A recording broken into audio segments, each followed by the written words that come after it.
And hello and welcome to Shadow of the Apple episode 3. Today we will be going over the last series with the New York Yankees against the Miami Marlins and the New York Mets against the San Francisco Giants. Both teams ended up winning their series. The Yankees taking 2 out of 3, the Mets taking 3 out of 4 in San Francisco. So, once again, Dylan Maltez here with Ryan Gromeyer. Ryan, the Yankees took 2 out of 3 against the Miami Marlins, and they Yeah, had a chance to sweep, but they unfortunately cost couldn't pull it off. themselves Yep. in the affair. Yeah, Yankees played their first series at home in the Bronx this year. It was against the Miami Marlins. Like you said, it took 2 out of 3. It was a very offensive heavy series for both teams. For the Yankees, there was a lot of walks. The Yankees walked 30 times throughout 3 games, which is actually a franchise record. Most walks throughout a 3-game series ever. Um, yeah, so Yankees led off the first game the way you'd expect the Yankees to lead off their home opener. Aaron Judge hit a 2-run home run in the first inning, and the Yankees ended up going on to win that game 8-2. Then on Saturday, the Yankees won 9-7, led by Cody Bellinger's first home run of the year and singles from Grisham and Judge in the sixth. And in the third game, that was Easter Sunday, the Yankees couldn't pull off the sweep. They lost 7-6. Uh, there was a 2-hour rain delay before that game, about 2 hours. I'm not exactly sure. So that was pretty rough. Threw off the starters a little bit. Max Fried ended up giving up 3 earned runs through 6.2 innings, and the bullpen came in after the Yankees had the lead. Combination of Jake Bird and Ryan Yarbrough ended up allowing the Marlins to take a lead, and the Yankees tried to battle back. In the ninth inning, Jazz Chisholm hit a 2-run double to put them within one of tying it. So with 2 outs and a tying run on second, the manager Aaron Boone went to the bench instead of having Jose Caballero hit. He went with the only lefty on the bench, J.C. Escara, which a lot of people found controversial. He wanted the righty-lefty matchup, but there were probably 3 better hitters on the bench to go to, but they were all righties, being uh, Randall Grichuk, and Ahmed Rosario. So I feel like a lot of people are complaining that Escara pinch hit in that spot. I see why Boone did it. Obviously, you want the lefty-righty matchup there, but also with the game on the line, 2 outs, a base hit with Chisholm's speed probably ties it. You might want a more veteran, experienced hitter up at the dish, but if he would have went with that, he would have went with Goldschmidt or Rosario, and they would have struck out. People still would have complained. So I feel like it could have went either way with that. But Yeah, yeah, they couldn't pull off the magic in the ninth. yeah. I mean, it was overall just a good fight by the Marlins as well. Xavier Yeah, they're Edwards a had a great team. Xavier Edwards had a really big hit that got the Marlins the edge, and which ended up being that winning run, which got them to 7. Hmm. Because the Yankees were to try to rally in the ninth. But overall, the Yankees did take care of business. They still won the series. You take what you can get, and they're moving on. Overall, Yeah, a good offensive show, and the offense looked very good in that home opener series. Just, I mean, and when yeah, you look at the lineup, they a lot of the guys are clicking at the same time, especially at that upper part of the lineup. yeah. And I want to talk about my spotlight player of the series, which would be Ben Rice. He had his second and third homers of the year. He had an RBI double, 6 RBIs in total, and he walked 5 times. Yeah, yeah. I mean, overall, great plate discipline for Ben Rice. Ben Rice is a very good hitter. Um, Yeah, he's showing a lot of improvements in his defense at first too, because he came up as a catcher, started playing first base a little bit in Double A, Triple A. They're trying to make him a first baseman now, and he bailed out Ryan McMahon a few times on some rough throws. So yeah, that's looking good there when it comes to his defense. yeah. Interesting that you mentioned that they're trying to convert him to first baseman because I mean, I always thought he was a catcher, but I think it's they're doing it. Is it? They're. I'm assuming they're doing it to keep him in the lineup because of his bat.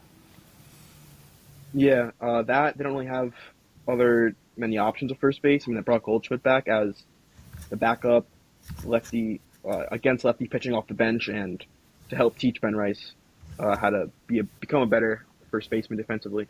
But also because they have just so much catching depth. I mean, the farm has been crazy with catching the last few years. They're great at that. And they have Austin Wells already, so yeah, they prefer him at first. Yeah. His average, Ben Rice to 370 after the series against the Marlins, so pretty good start for Ben Rice. Hmm. But um, another thing that I wanted to mention was this clip of the Sunday game between the New York Yankees and the Miami Marlins during the Hmm. eighth inning, with just a few outs away from trying to win the game. You have the Yankees fans chanting F. Juan Soto, or the small crowd, because Yeah. there was a rain delay.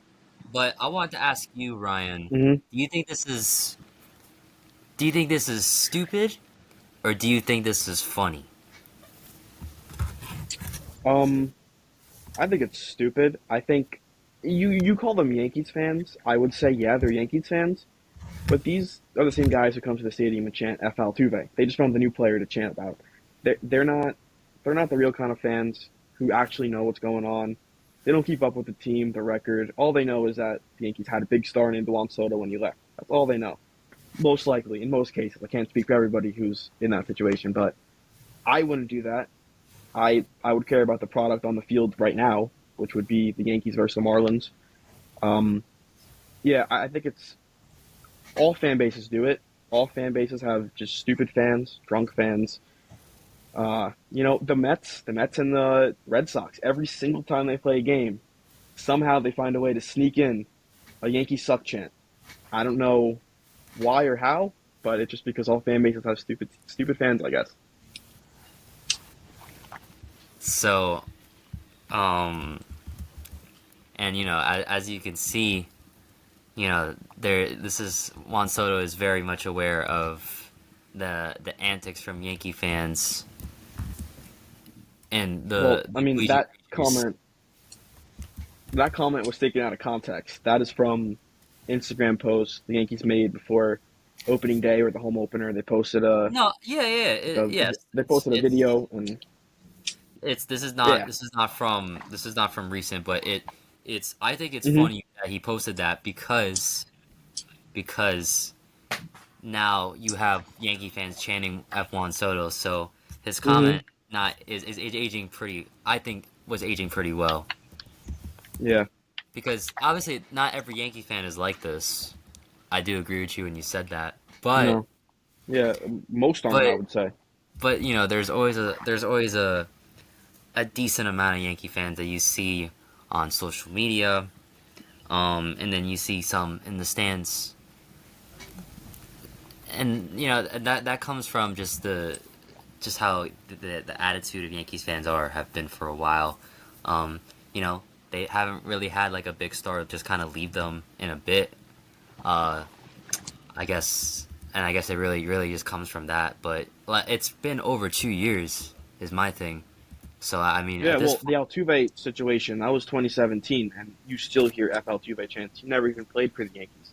I think it's just they just find a villain. They want a villain, then they just boo him and say F him whenever he's not even involved with what's going on. So it's just it's fans in every fan base. Every fan base has fans who aren't the best.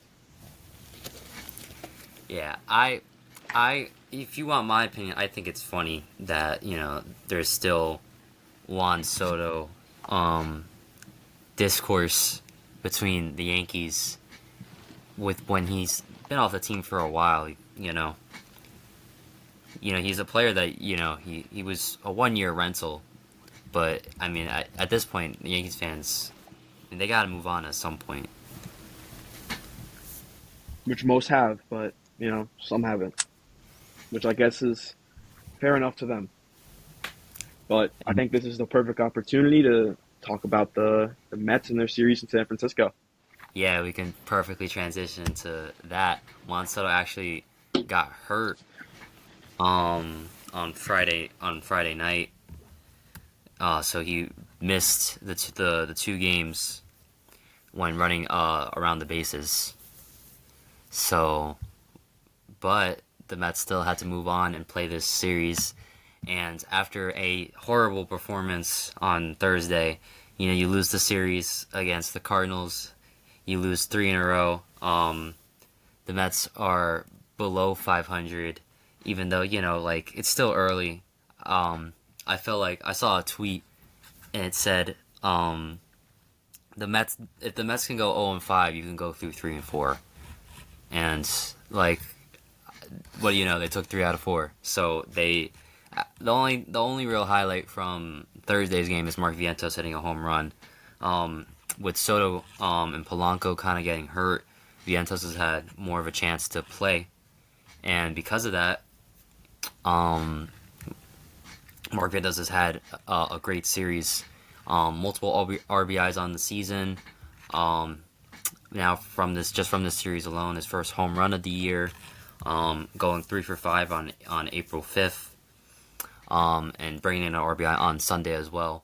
But if we go by order, the Mets on Friday, completely dominated. It was a just a great performance from top to bottom. The biggest positive, in my opinion, being Noel McLean, retired 14 straight before giving up an earned run in the 7th inning. The Noel McLean was lights out, kind of similar to one of the starts last year that I saw when I saw Noel McLean live against the Braves. He was generating mostly ground balls and strikeouts. This is basically what he did the entire game. And overall, they looked great. Marcus Semien broke out, had his first home run as a Met. They had no base runners until the 6th inning. But Noel McLean was great with only one earned run allowed, 5 1/3. And also, Luis Robert with an RBI, Bo Bichette with 2 opposite field doubles, and then 2 home runs for Francisco Alvarez. So now, already multiple home runs now on the season for Francisco Alvarez. Very important that Alvarez hits and starts to get hot, because when a power hitter like him can get hot, the lineup is just very deep. And then in Game 3, Yeah, Alvarez. Oh, I'm sorry, mhm, Alvarez and McLean, Vientos are showing some signs of being some great young players you guys have.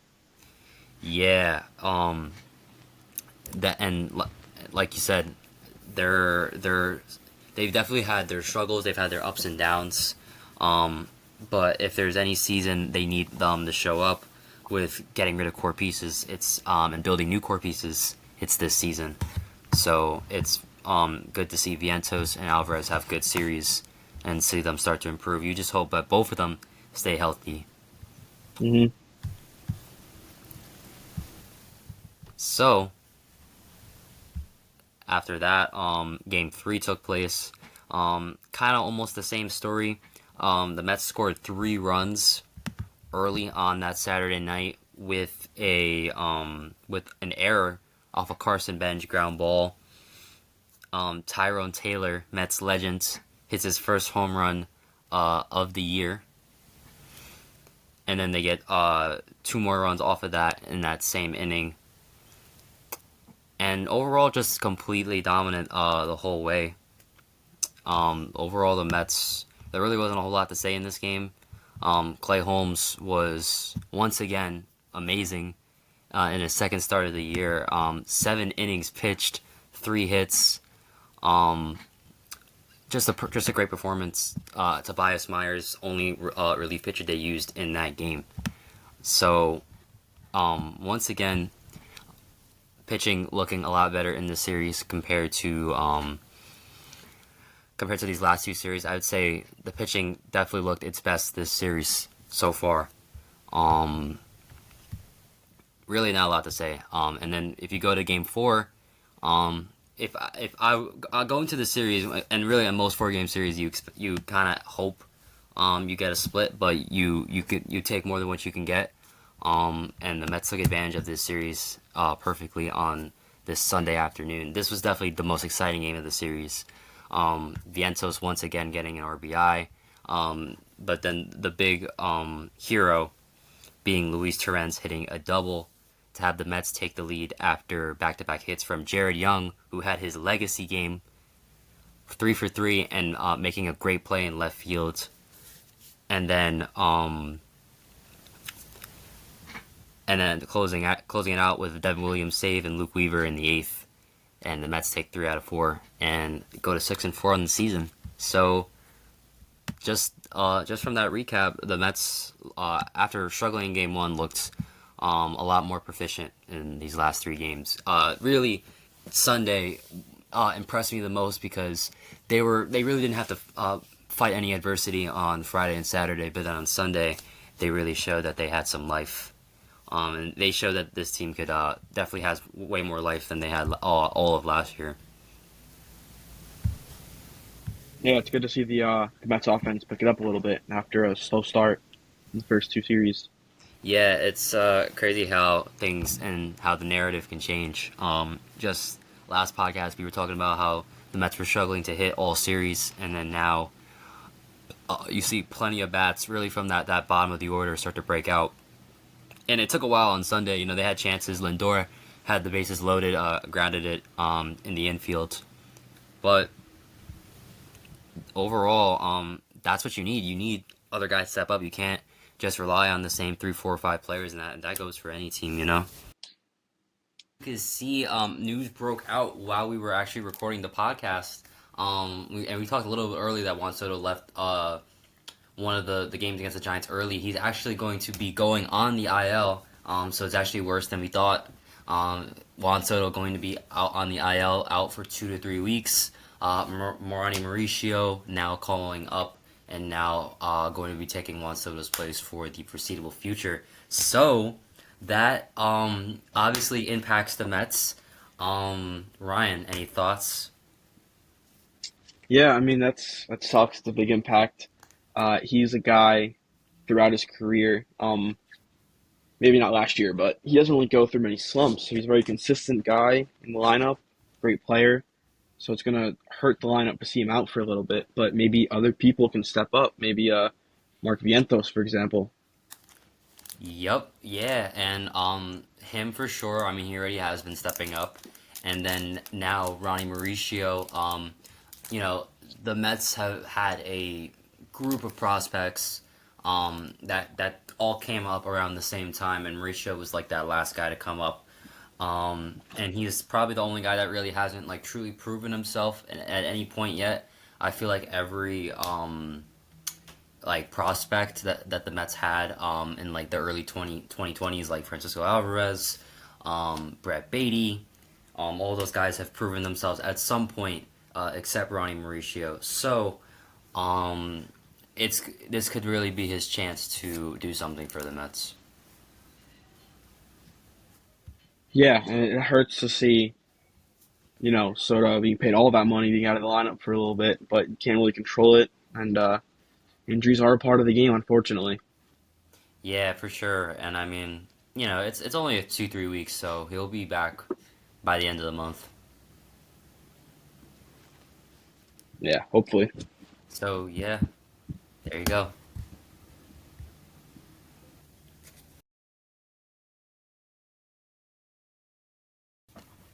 Overall, had a really good finish to the series after losing the first game. They're gonna head back home and face the Arizona Diamondbacks,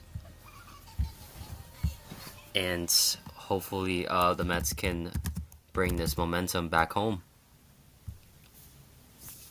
Ain't that right? Yeah, hopefully they can come back to Queens. They can carry the momentum, like you said, to go on the Diamondbacks. I forgot to mention the Yankees. We play the Oakland, Sacramento, Las Vegas Athletics next at Yes. home. Yeah, I'm pretty sure we got to Yes. see an old friend, Luis Severino, starting a game. So Yes. looking forward to Former that. Met Always like to and see Yankee him. legend. as well. Yeah, Met Yeah, as well. so yes, he was a very good Met actually. And it's not too often when both the Mets and Yankees are both in New York playing at the same time. Usually one Yeah, team's that is on a good that home, point. one That team's on the doesn't road. happen. Yeah, that doesn't happen that often. So not that it matters too much, but it's cool. I saw a YouTuber one time like he went to 4 games in one day, and like there were two double headers. It was like a early day and midday double header with the Mets, and then there was a midday double header and night game with the Yankees. Mm, So he went to that's all those interesting. games. Yeah. That's cool. So the Mets probable pitchers are going to be Freddie Peralta with his third start, 4.35 ERA. David Peterson, 0-1 with his 4.66 ERA, trying to bounce back, and then Noel McLean in his third start with a 2.61 ERA. So yeah, we're going to see how the Mets do, and same with the Yankees as well. That kind of wraps it up for both teams. So we can go right into our new segment, which is going to be for this episode. We're going to be trying to introduce new segments. So this segment is Mets Yankees trivia. So I thought of a question in my head for my buddy here, and Hmm. we're gonna see if he knows. I'm So a little nervous, but let's do it. so Ryan, I want to ask you the question of the day. Could you name me 8 players who played for the Mets and the Yankees? All time or right now? 'Cause I know the Mets have a lot of former Yankees right now. Yes, this question would be a lot harder like 3 4 years ago, but Hmm. all time. Okay, I'm gonna give all you yeah time. you had eight players. All right. Well, let's start off with some legends, right? Got Daryl Strawberry, Okay. David Cohn, current Yes announcer, Uh huh. Doc Gooden, um, Yogi Berra, He did. retired at Monument Park. We Well, can go wait. with. Yogi Berra was a manager, right? I'm not tripping. Or did Oh he actually? yeah, no, yeah. I guess you can. You don't have to count that. I guess. Yeah. So you're I'll go. you're back I'll at give you three. another. I got you another legend instead. Marcus Stroman. Okay. Yeah.